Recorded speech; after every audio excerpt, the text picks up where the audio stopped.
वज़ीर-ए-आज़म Imran Khan world economic forum से खिताब कर रहे हैं. Down on our imports and trying to stimulate our exports, stimulate remittances into Pakistan, because that forms a considerable part of our foreign exchange earning. Foreign direct investment, which was improving and fortunately is improving again. And then also clamp down on money laundering. Now this is a big problem in the developing world, where illegal, illicit flows of money leave our country to offshore accounts and so on. This illegal money. So we clamp down on that too. As a result, after 17 years, the last quarter, we had a current account surplus. This is after 17 years, so this was a big achievement, and which reflected on the stability of our currency, because we have, our currency is now floated and it's on a market-based exchange rate.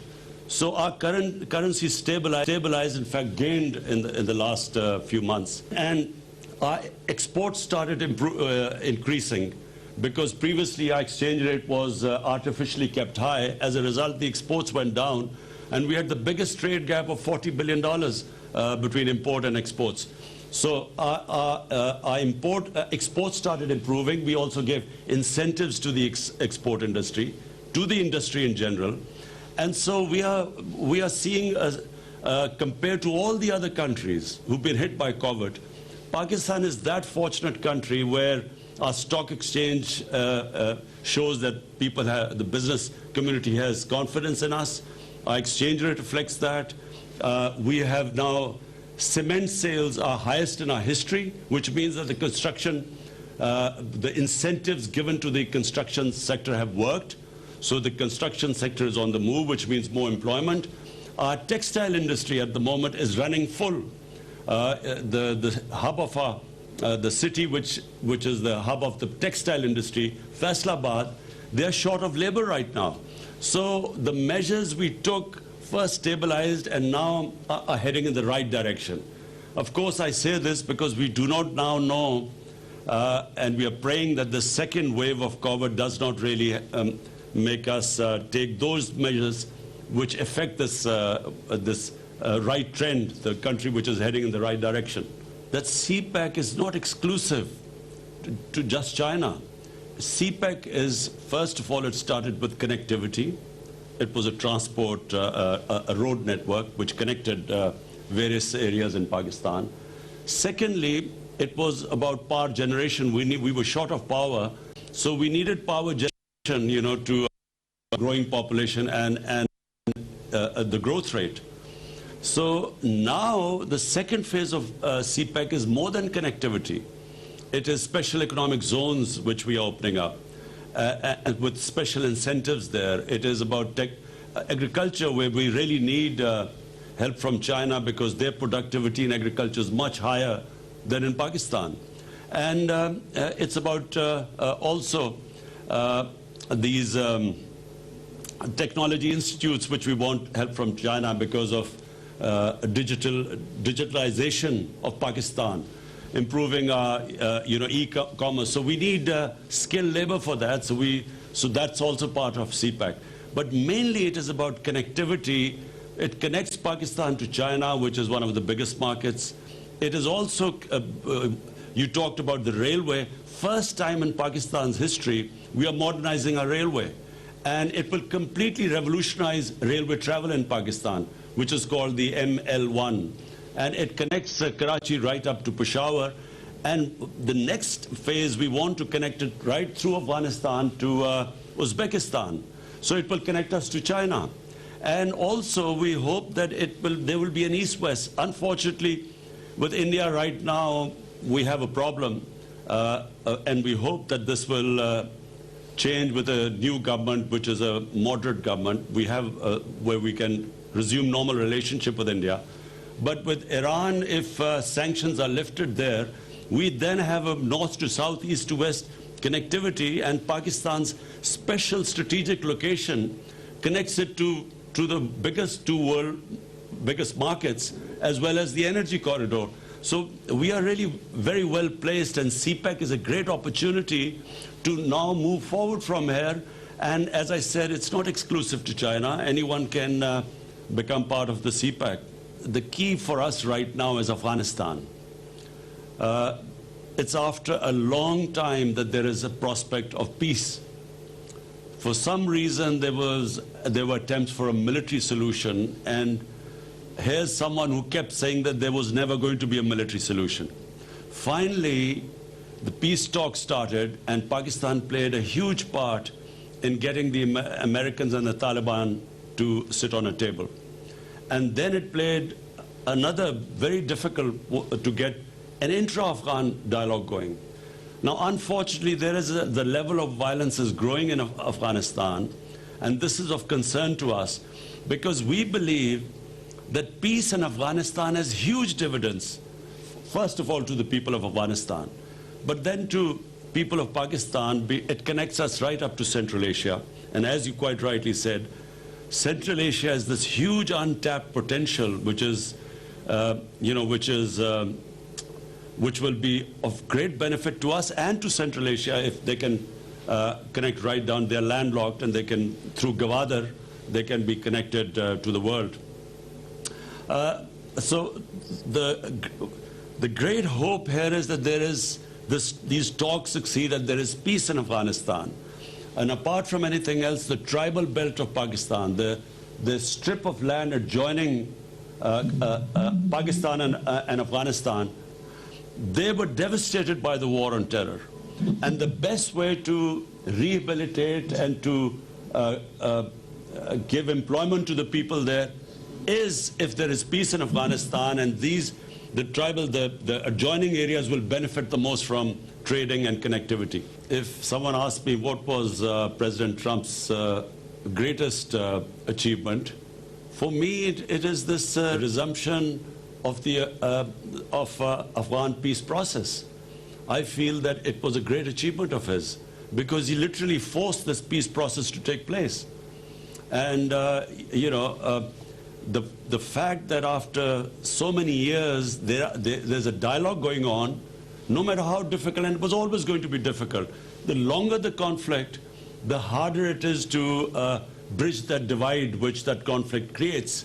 So I feel that President Trump did a great job here, and I'm convinced that President-elect Biden is not going to reverse this because there is no other solution. I mean, there is only one way forward. You can't have a conflict going on for 19 years and no result and expect that you keep doing the same thing over and over again and you expect a result in the next 19 years. So therefore, I think everyone will be trying to push this peace process. Let me just say one thing, that, we see our government as a facilitator, to facilitate the private sector. We believe that, the government's job is not to actually come into business, except in certain crucial areas.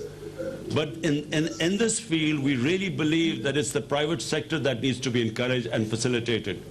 So the answer is yes, this is the future, public-private partnership.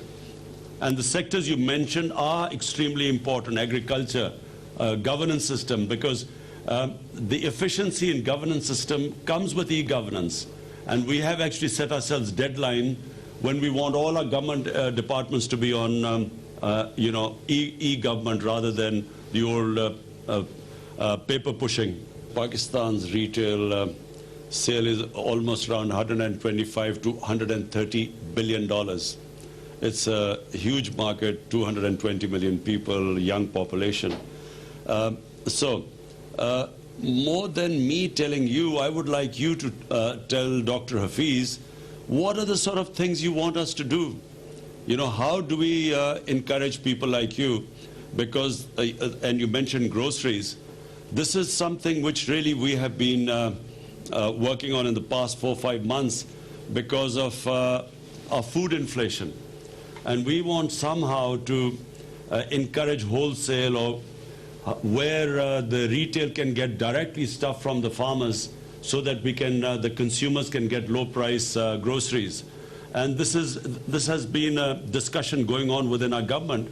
But we would love you to give your point of view And Dr. Hafiz, since he heads the committee which looks at food inflation on a weekly basis, he knows all about the efforts we are trying to make to somehow bring down the cost of vegetables and groceries. So we would really love you to give your input in this. We want three things.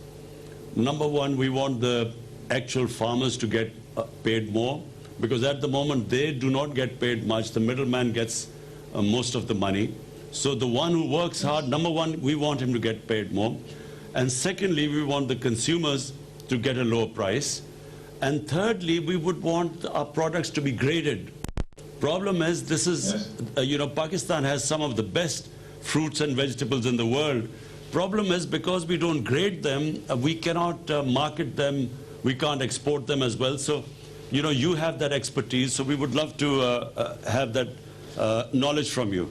And this government would really encourage any automobile investors in this country and especially who can export from Pakistan. So who can, manufacture the automobiles here and then export. And we have given a series of incentives for them. And in fact, there has been a growth post-COVID. There has been a growth in the sales of motor cars in Pakistan. And secondly, we have also just come up with an electric vehicle policy. So that also we are encouraging right now, bearing in mind this government is very conscious of the environment and the global warming and climate change. We've taken various steps.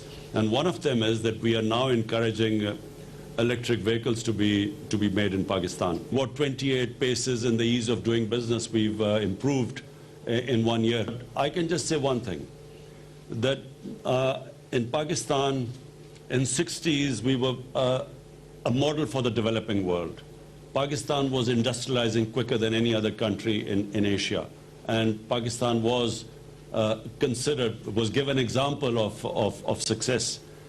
Unfortunately, 70s we went the other way. We became more a socialist country, and so profit making almost became a crime at one point, which is sadly what happened in those days of where there were two camps, capitalism and communism.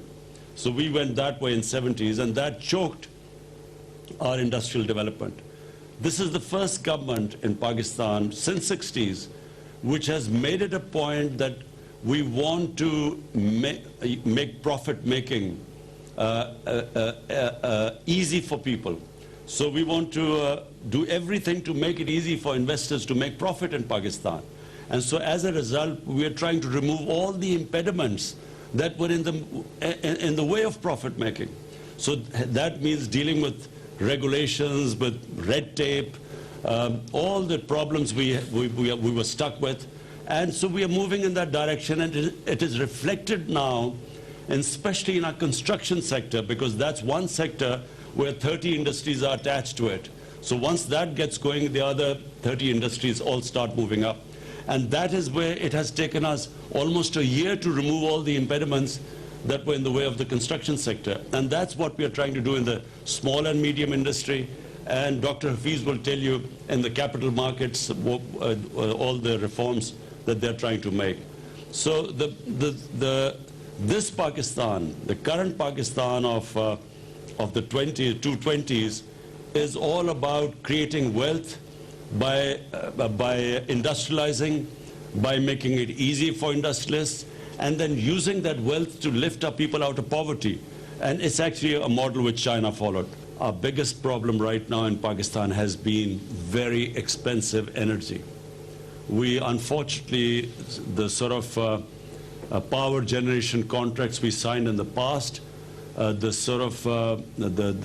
cost of that generation is unfortunately so high that we are almost 25% more expensive, producing more expensive energy in Pakistan.